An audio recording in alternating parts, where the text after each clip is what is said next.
तीजा पोरा के तिहार बहनी नीक लागे ओ, तीजा पोरा के तिहार बहनी नीक लागे ओ।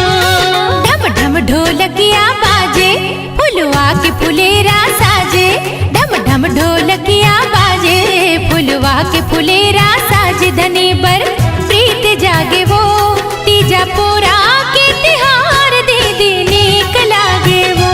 तीजा पोरा के तिहार बहनी नीक लागे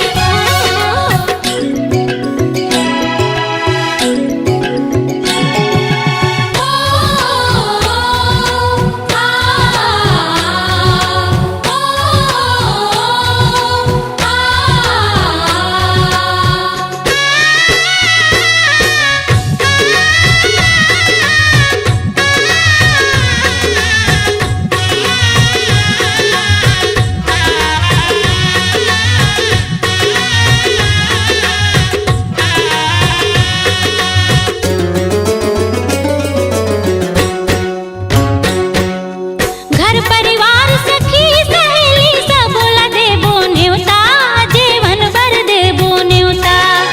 अपन पति के करबो आरती मान के ओला देवता, दीदी मान के ओला देवता।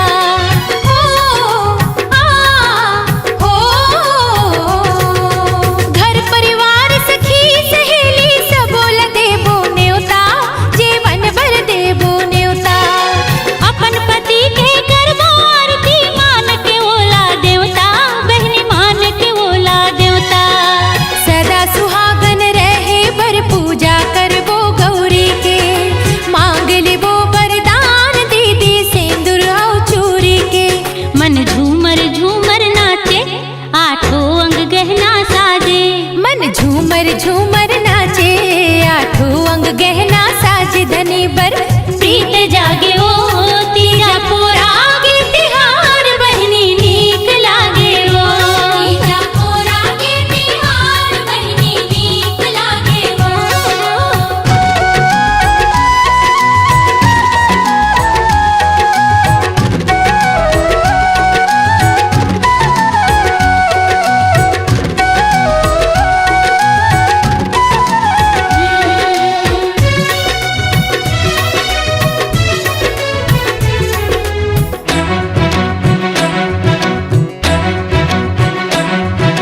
ठेठरी खुरमी बड़ा सोहारी ओ बनाबो मुठिया, बहनी ओ बनाबो मुठिया। हलवा पूड़ी थोड़ थोड़ खाबो मन भर खाबो गुझिया, बहनी मन भर खाबो गुझिया। ला ला ला ला ला ला ला।